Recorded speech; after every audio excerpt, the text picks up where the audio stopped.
Hello, welcome to SQL Bits. My name is Pedro Lopes. I'm a program manager in the Azure Data SQL Server team, and today I'm going to talk to you about intelligent database. Intelligent database is a vision, and a vision that starts with a simple yet powerful premise that the database service needs to adapt to the constantly changing world of businesses and data. As businesses change and evolve, their requirements towards generating and consuming data also change.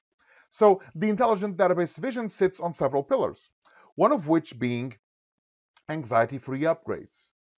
That the notion that when you upgrade from an older version of SQL Server to Azure SQL or a newer version of SQL Server, that your applications will continue working as is. It is, after all, the basis of how we run Azure SQL itself. We have a versionless relational database service that gets updated very regularly, yet the applications that run there keep doing so without being affected from a performance standpoint. There are no regressions, no weird behaviors.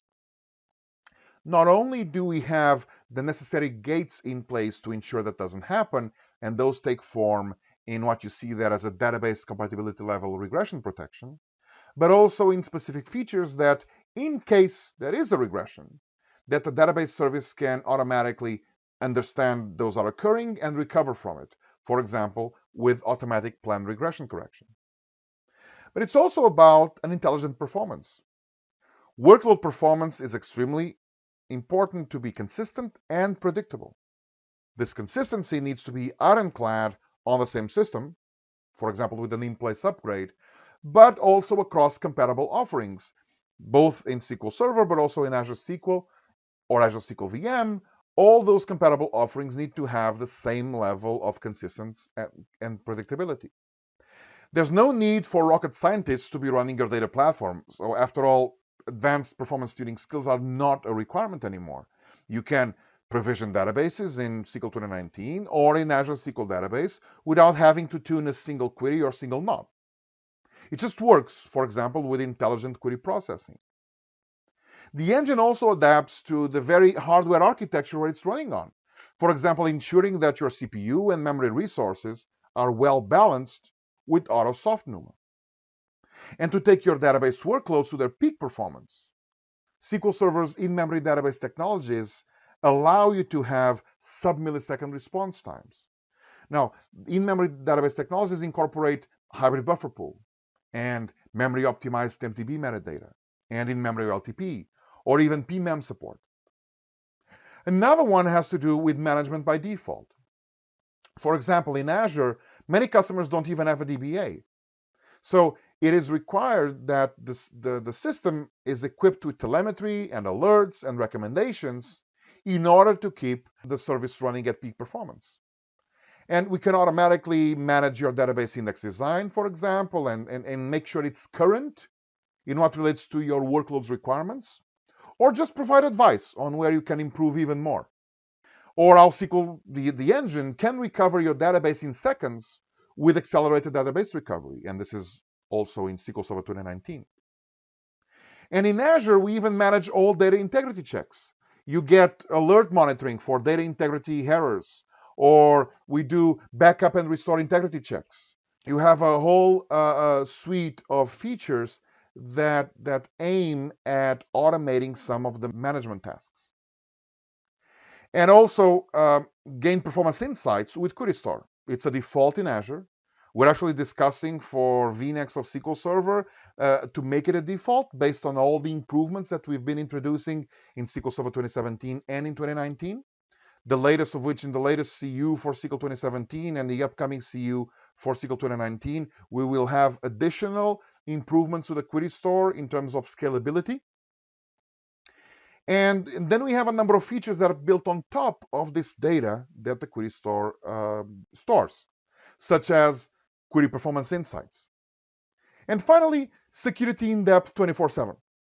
We continually protect and never stop evolving. For example, with SQL Advanced Threat Protection, it's an offering that includes 3 security intelligent capabilities. Data classification, where you can catalog your data and know, for example, where you have sensitive data in your estate. or the vulnerability assessment, where you can discover, track, and even remediate security misconfigurations. And threat detection, where you will know if you are running code that's prone to SQL injection or if there's an unauthorized usage of your storage account. But for the rest of our session today, we'll be focusing on performance and what we've already fulfilled from that intelligent database vision. With intelligent query processing, our guiding principle is to aim for big problem spaces that really help millions to billions of queries every day. With automatic tuning and query store as its backbone, you can opt in to take just-in-time actions when they're needed and be provided insights through our telemetry. So these will be the core of the remainder of our session today. And we start with the query store. So the query store is a database engine flight data recorder. It records information about the workloads that are running on your database engine, and then it simplifies the process of query performance troubleshooting. It's on by default in Azure, and we've made many scalability improvements over the last few years. They're immediately available in Azure, and they're brought into SQL Server using cumulative updates. For example, if you Bing for or Google for best practices with the query store, you'll read more about these improvements in that page, in the documentation, in a section called Using Query Store in Mission Critical Servers. It's, like I said, the foundation for most performance analysis and tuning features that we have in the engine. So it is really a fundamental. Such features that's built on top of Query Store is the Query Performance Insight. You see here that you can access it, for example, in the Azure portal, in the left pane menu. And that integrated experience for insights into query performance is really powerful. It allows an intelligent query analysis by helping you to identify the top resource consuming and long-running queries in your workload. This helps find queries that you need to optimize to improve overall workload performance, but also to increase efficiency in terms of using your resources that after all, you're paying for. And Query Performance Insight will help you spend less time troubleshooting database performance because it will pinpoint with details what are your heavy hitters in terms of CPU and duration and even execution count. And then we have the ability to drill down into details of a query.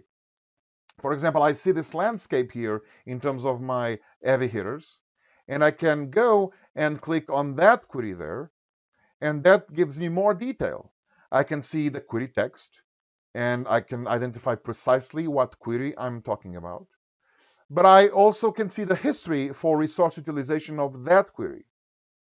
In the detailed view, I can see the CPU consumption, the duration, and the execution over time. And with that, understand what resource usage this query is driving and what is its relative importance to my entire workload. Automatic tuning is another feature that's built on top of the query store. It can be enabled at the server level or at the database level through T-SQL, or if you're in the portal, as seen here, using the alter database command. So it just takes one click to enable this feature, and it can prevent and mitigate issues. There will be no app changes required. And we even have machine learning algorithms being used to reduce the faulty recommendations and to reduce the occurrence of low impact recommendations. So the intent is that you really get recommendations that are high value for your workload. For example, index tuning recommendations are tailored for each database. They're based on observed usage, and they evolve as the database workload changes.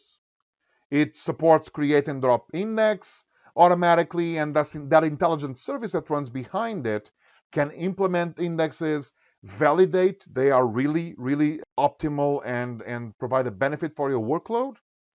And if you run in full auto, that even takes care of making sure that we can drop indexes that don't have a high value. So you can set all of this to automatic, but you can also know what's happening. For example, you can set alerts in the portal, or even configure automatic tuning email notifications so that you can get emails in your inbox when automatic tuning made some recommendations and implemented recommendations. Or you can do a more manual review and then apply mode for full control on your side. And I mentioned before this feature, automatic planned regression correction. The idea here is that the database engine can detect and correct regressions without manual intervention. What it does is essentially automatically switch to the last known good plan when that regression was detected. When a new Azure SQL Database Server is created, there are a number of default settings for automatic tuning that will be enabled, which force last known good plan is the one that's enabled by default. The create index and the drop index are disabled by default, but you can enable as you saw in the previous slide. Intelligent query processing is one of the fundamental family of features, if you will, that supports intelligent performance.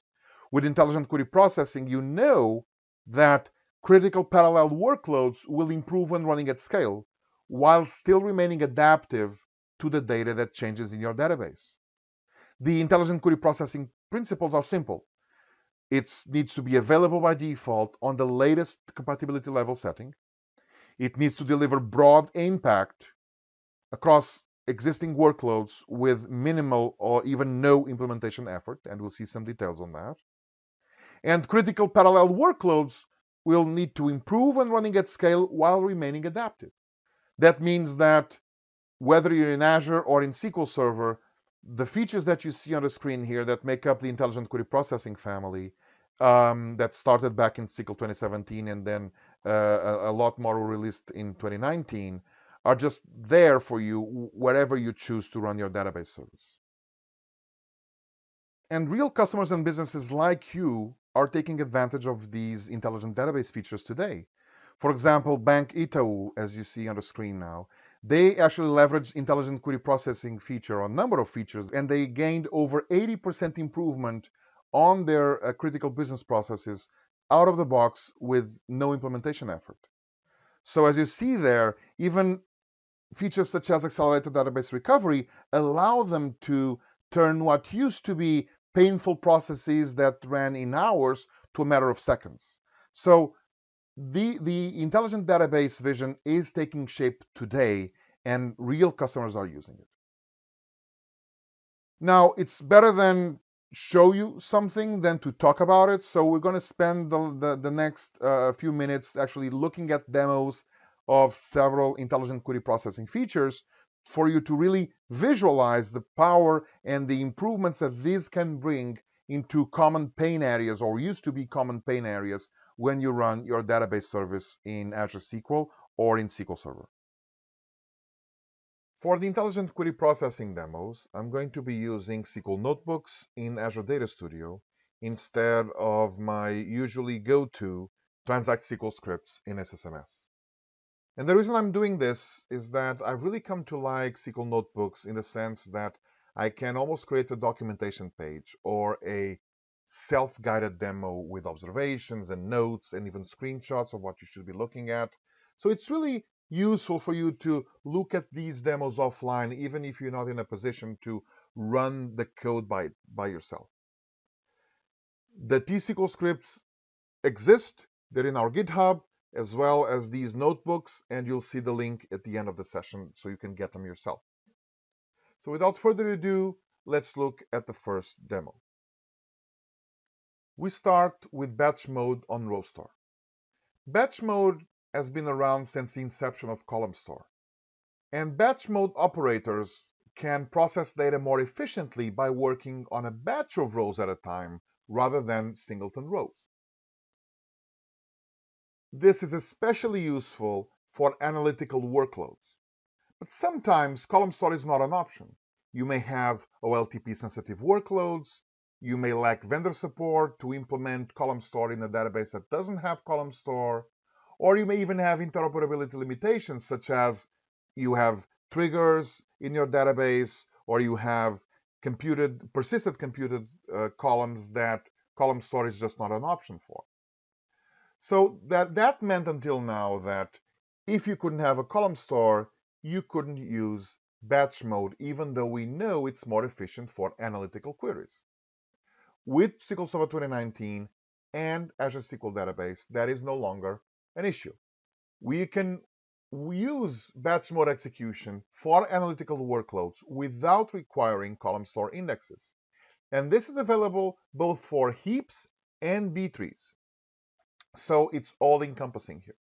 If your query is eligible to use batch mode, then no matter whether if you have column store or row store, it will kick in. Now, what makes the workload or the query eligible for batch mode on row store? First thing is that a significant part of the workload needs to be consistent of analytical queries. This means queries that have operators like hash joins or aggregations, and they will process hundreds or even thousands of rows at a time. The workload also needs to be CPU bound. If it's IO bound, we will still recommend you to consider a column store index if possible, but if it's only CPU bound, then batch mode on row store will become a benefit for your workload. The first step is to set up the wide world importers DW database. And you'll see this in every one of these notebooks. You'll have a step to get the Docker container that has the latest pull of SQL 2019, then restore the wide world importers DW database, then enlarge it so it becomes more, let's say, adequate for an analytical workload, and then the demo truly begins. For this, I'm going to execute the query first without batch mode on row store.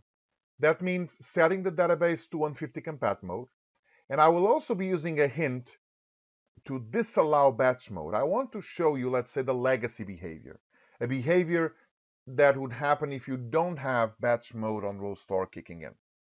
If you look at the query, it does have a number of aggregations. I know that the search predicate I have here will actually encompass most of the records in this table. So it is, in terms of number of rows and in terms of types of operations, something that counts as an analytical query. So as I execute the query, it executed in almost 5 seconds. That's the observation here.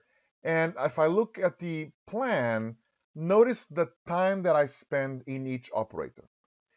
If I'm looking at a plan that runs in row mode, which is the case here because I disallowed batch mode, I can see the execution times, and these are cumulative up the tree for row mode executions. Let's notice I have two operators doing aggregations. The hash match only does a partial aggregation, and also I have a stream aggregate, which is only possible in row mode. I can confirm this is actually running in row mode because if I look at the properties of the table scan, I see actual row mode being row. Okay, so let's now remove the breaks, if you will, from SQL Server, remove the hint, remove the restriction that I had set, and let's run the same query and see what happens now. So I see, first of all, the query ran in 1.8 seconds. It's much faster than before. And if I look at the plan is also simpler. I have the aggregation is now being resolved by the hash match here. And if I look at the plan, one note that I want to make here is that for batch mode plans, the times that I see are per operator. They are not cumulative up to 3. So I see that most of the time is spent in the table scan and then in the parallelism operator. The aggregations and the sort operation is highly efficient and it doesn't take that much time. I can confirm this is running in batch mode again by looking at the properties, for example, of the table scan, and I see the actual execution mode was batch. What I also observe is that now the query with batch mode on row store finished much faster. It's instead of 5 seconds, 4.9 something, it's now 1.8 seconds. This is the result of using a feature in the intelligent query processing family without having any code changes.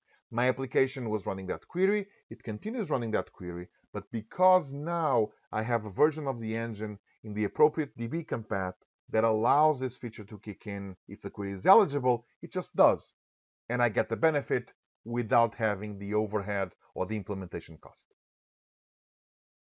Next, we'll see approximate query processing. This is a new feature family that sits under the intelligent query processing suite of features. And it is especially useful for scenarios where you need to get responsiveness from your large data set, but getting absolute precision is not critical. So think about scenarios that would benefit of having high performance and a very low memory footprint. For example, dashboard scenarios or trend analysis against big data sets that have a lot of distinct values. For example, distinct order counts over a time period, where you have many concurrent users running the same query, trying to get the same distinct count, but exact values are not really necessary. Or scenarios where data science, big data set exploration is required, where there's a need to understand data distributions quickly over time, but exact values are not paramount for this. There are scenarios where I don't want absolutely to use approximate query processing, for example, banking applications, or any application where an exact value is required. I really don't want my bank to show me my bank statement in approximate number of dollars, but I actually want the absolute precision in terms of the amount of dollars I have there. The new approximate count distinct function is based on the hyperlog paper that was released by Microsoft Research some time ago, and it guarantees up to 2% error rate with a 97% probability. So it's very close to a distinct count. It's approximate enough to be able to derive trends and these other scenarios that I mentioned without the overhead in terms of resource usage. So as before, the first step would be to set up the wide world importers DW database. Let's skip directly to step 3, where we start executing the query.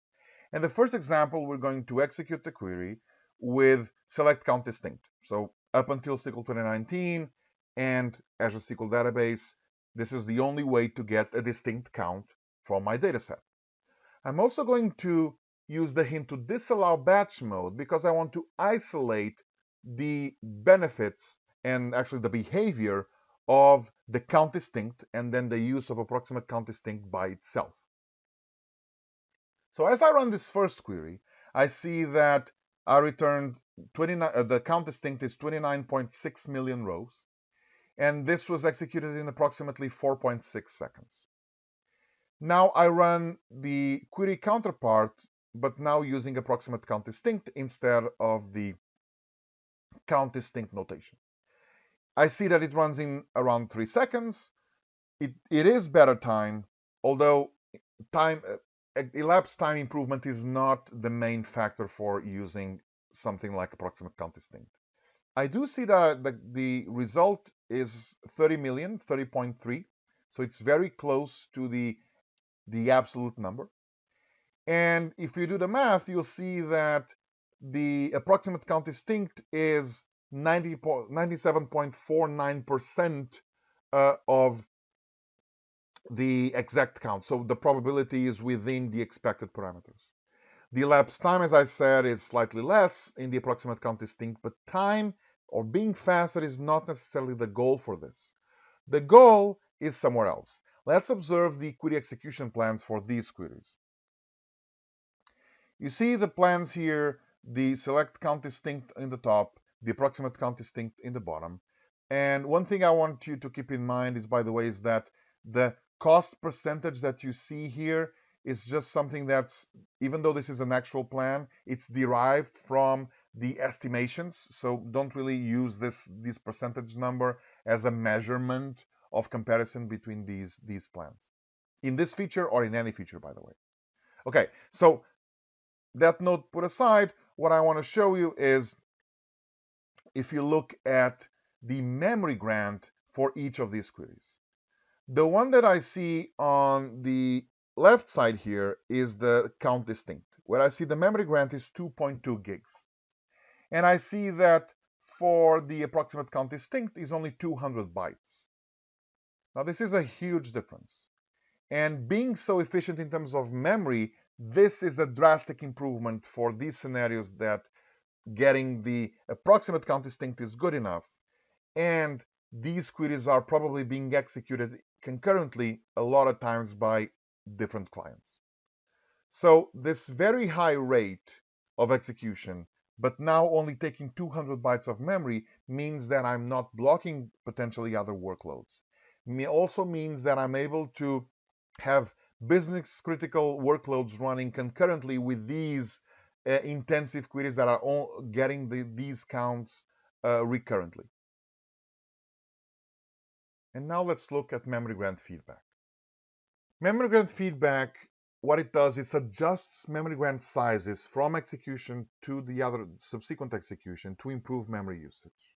If you think that queries may spill to disk or take too much memory than they should, that's all based on having poor cardinality estimations. Memory misestimations will result in spills to disk, slowing down your query execution, and overestimations means that you'll be hurting your server's concurrency.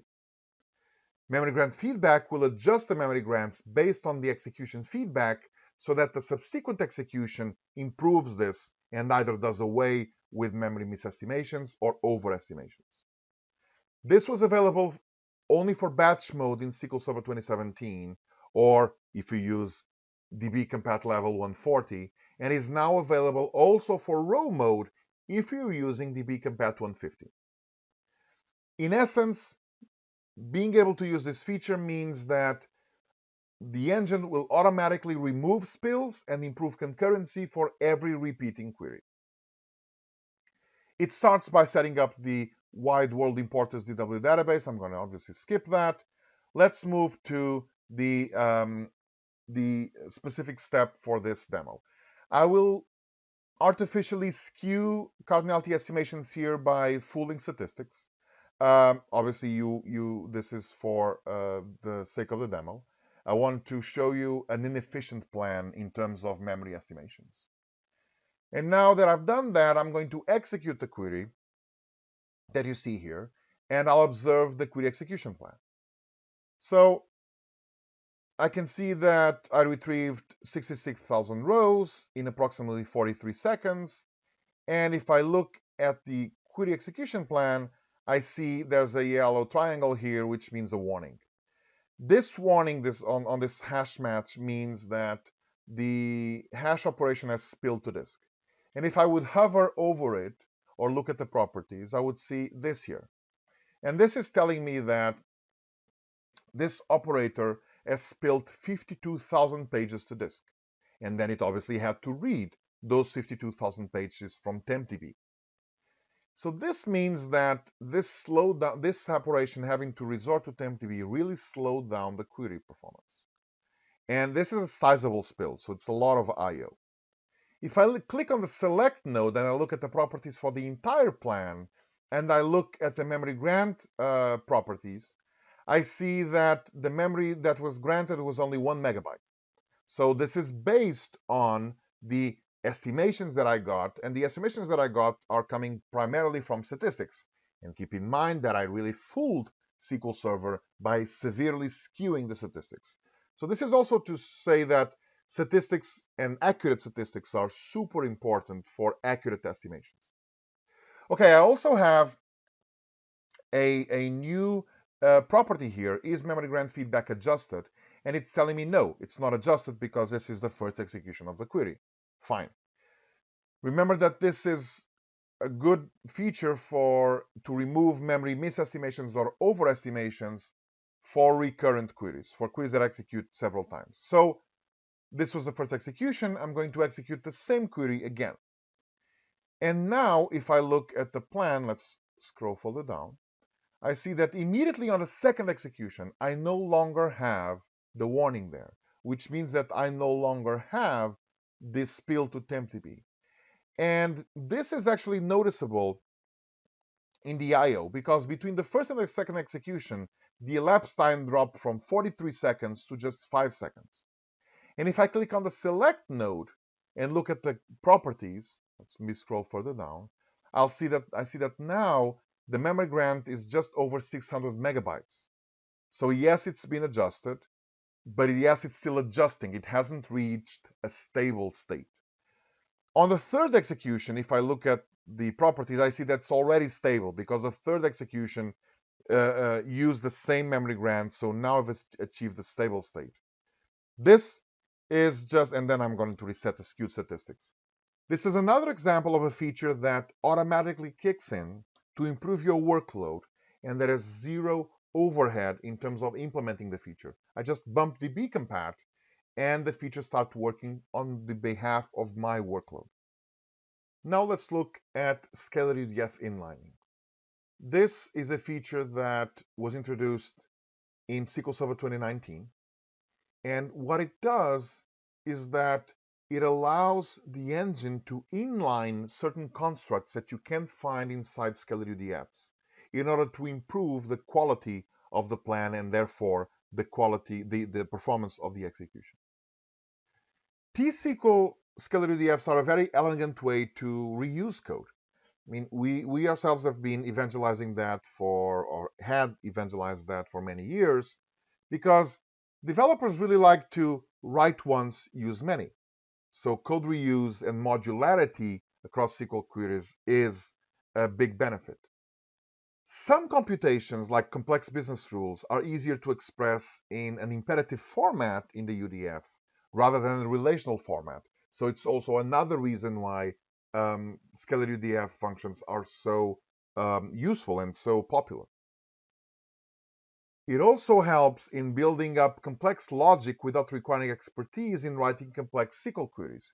You put business logic that's simple enough inside these functions and then call them from your queries. However, these have some performance issues because scalar UDFs, for example, have an iterative invocation nature. They're invoked once per each qualifying row. That means that if you have a query that returns 1,000 rows, you're calling that a UDF 1,000 times. There's context switching that's required. And that's even worse when the UDFs actually access data rather than just doing computations. It's also a lack of costing, because scalar operators are not realistically costed, which means that the database engine doesn't really take into account the relative cost that it takes to execute the code inside the scalar UDF, which means that you may get plans that are deceptively simple and deceptively cheap, but then you get performance issues.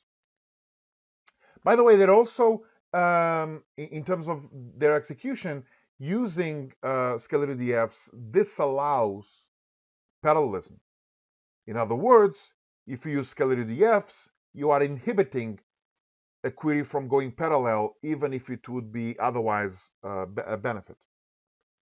So this example here will show you how upgrading to DB compat 150 can just out of the box improve performance of queries that leverage scalar UDFs without you actually having to change any of your scalar UDFs or the query that invokes those scalar UDFs. There's a link here for documentation where you can see a lot more detail about the types of imperative statements that can be turned into inlined into relational expressions. For example, if you have a set of declares in your function, they can be turned into selects. And let's just skip to the part that I'm not enlarging the database. Okay. Let's look at the scalar UDF that I'm creating here. This will return the customer category for a specific customer key. So it has a couple of declarations, variable declarations here. These can be inlined as selects. It has an if-else logic here, which can be inlined as a case statement. It has a return, which can also be inlined as a case statement. So there's a few examples here of inlineable statements inside my UDF. You can preemptively find if your T-SQL UDF is inlineable. As you create the UDF, obviously the code inside it needs to be parsed. And as the engine does that, it will recognize if you have, let's say, inlineable constructs in there. And if you do, it will set a specific bit state for that property right there. So if you are interested in learning more about all the imperative statements that can be handled by the Scalar UDF inlining feature, you can actually download the paper that the Microsoft Gray Systems lab in Madison, Wisconsin created around this feature, and that actually originated this feature. And you'll be able to see a lot more detail. Okay, so how do I check if my UDF is inlineable? I simply query the SQL modules catalog view. And in this case, I can see right here that for this object, so for my function, I have a property it's set to true is inlineable. Now, just because it is inlineable doesn't mean that you'll actually be inlining all the constructs inside. It just means that, hey, I found imperative statements that can be conceptually turned into relational expressions. If they are or not, that is something that is decided at runtime. Okay, so, sorry, not at runtime, at compile time. So let's execute the query without the scalar UDF inline. As you see, a fairly simple query here. Although I have my database set to compat level 150, I'm using the hint to disallow T-SQL scalar UDF inlining, so just to show you, let's say, the legacy behavior. And so the query is fairly simple as it seems here. I'm selecting the top 100, and I want to get the customer category by passing the parameter to the function of the customer key. And this is returned in approximately 9 seconds, or almost 10 seconds actually. And if you look at the execution plan, it looks fairly simple. It's actually, I would say, deceptively simple. I only see a cheap cluster index scan here and a compute scalar, which is where the UDF is being invoked, that is actually taking most of the time of my execution. However, notice that the cost is 0. Why? I did tell you that scalar UDFs are not realistically costed, and this cost percentage derives from compile time. And at compile time, because we can't really crack open the UDF and inline those statements, that means that we think it's very low cost, but the time is telling us differently. In more recent versions of the engine, you can actually look at the properties of the root node for the query. And if you look at the query time stats right here, you'll see that how much CPU was and the elapsed time overall was spent in the query. But more importantly, in more recent versions of SQL, you can actually now have a glimpse of how much executing that UDF represented for the overall time, both elapsed time and CPU time for the entire query. And I can see that the overwhelming majority of time spent from a CPU consumption and overall elapsed time was spent in that UDF. Also note that the plan is serial. So because scalar UDFs are inhibiting parallelism. So even if this query would be eligible for parallelism, just by the mere fact that I'm invoking a scalar UDF, it's just not eligible for such. Okay, so step 4. Let's remove the hint restriction. Let's allow the engine to do whatever it thinks that needs to be done. And so you see that apart from removing the hint, I have not changed my query one iota. I have not resorted to I myself inlining constructs. It's all the same. So there's no code changes in my application. And let's execute this. Now I see that it is executed in 1 second. So that's really much better. But observe how the actual plan now looks more complex. It looks more complex because what it did is it inlined all the logic inside the UDF that was expressed in imperative statements into inline relational expressions.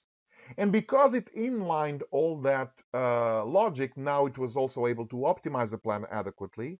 And in this case, I can see that it actually executed much faster because it now could also use batch mode for row store.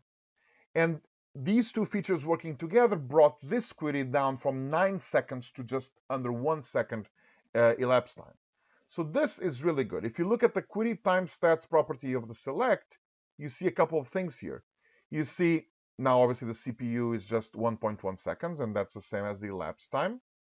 So there you have it, another feature where without code changes, I can see an immediate improvement in my application behavior and in the performance of the queries that run in SQL Server. And finally, let's look at the scenario of the table variable deferred compilation. This is a feature that will improve plan quality by improving the cardinality estimation from queries that make use of table variables.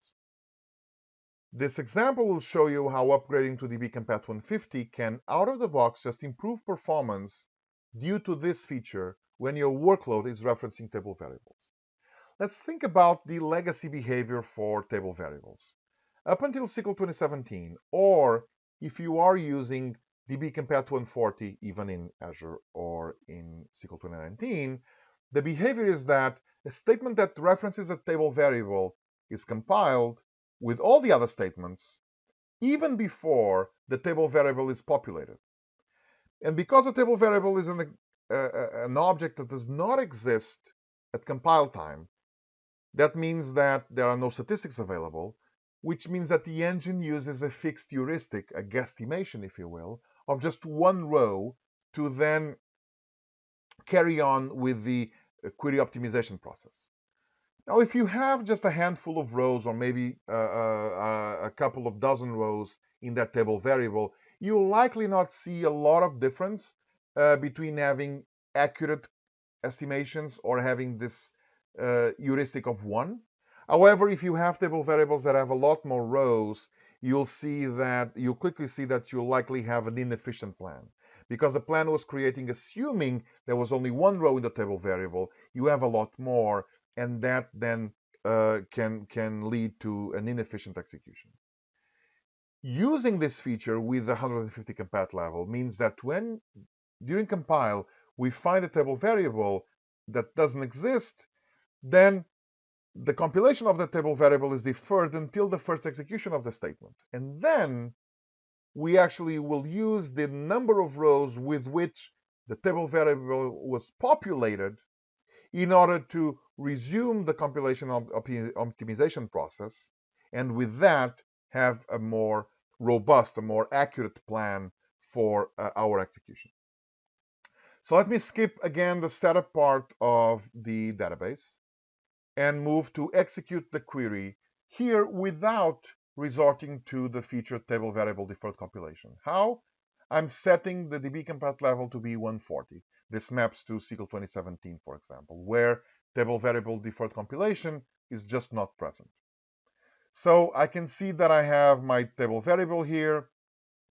I'm inserting a number of rows there, and then I'm using it to join with the order history extended table and then get my result set. I see that it's roughly for almost 500,000 rows that are being populated into the table variable, which obviously differs a lot from the fixed heuristic of one row. This then leads into I can see a very high execution time of 17 seconds, almost 18 seconds. And if I look at the plan, the actual plan, I see that for example, I have a spill here, and we already know now that spills are caused by misestimations, and memory misestimations have a lot to do with misestimating the number of rows that are flowing through the query. And now I know that I have a table variable that assumes that only one row is coming from there, and I can see that here. I can see the table scan for my table variable retrieved 490,000 rows out of one estimated row, which means that because there was only one row being estimated in this table scan, that meant that SQL Server was estimating that would only retrieve one row from the order index for the order history extended table, which then derived the shape of the plan, the type of joins that are being used, and all the other operations that are upstream. This is clearly an inefficient plan. So now let's execute the query. This is obviously a sizable misestimation, one row for almost 500,000. And now let's remove the restriction by using dbcompat 115. Nothing changed in my query. I'm still declaring a table variable, inserting my rows there, and then using it. But now let's see what happens. Same almost 500,000 rows being inserted. Execution time is now roughly 8 seconds. If I look at the actual execution plan, look how different it is. First observation, it's being executed in parallel. Second observation, I no longer have a spill. Right there, a couple of observations around the positive impact that I had on this query. And that means that because now I have an accurate estimation, look that the estimation for my table variable is now the actual number of rows. It's derived from the first population of that table variable. That means that now I was able to use these better estimations to come up with a better plan. The chosen join algorithm is now a hash match, which is more efficient for this type of query than the nested loops. It's more efficient when we have larger input tables. Notice that we now have correct estimations, and I have an all-around better plan that even goes parallel. In terms of execution times, this is also expressive. Just by, again, no code changes, just by the fact that this feature was present, I was able to bring the execution time down from 18 seconds to roughly 8 seconds. So it's a huge improvement, again, out of the box with no code changes. And these are just some of the features under intelligent query processing. Customers such as Mediterranean Shipping Company are using these features and others today to ensure that their business-critical processes are more predictable and have better performance. And using features such as scalar UDF inlining or table variable deferred compilation, they really enhanced the performance of their code without having to change a single line of code. So it is really a testament to how an intelligent database should work. And what's next here? So the features that we've seen today are all available. You can use them for your own benefit today. But we still want your feedback. We continue working on these intelligent query processing scenarios and overall intelligent database scenarios. And so we want you to share your scenarios with us, something that you think it's important and we haven't tackled yet. Please email us at the email you see on the screen there because we want to hear from you. Additionally, we have a few resources that I'd like to share with you around demos, all the demos in around the intelligent query processing.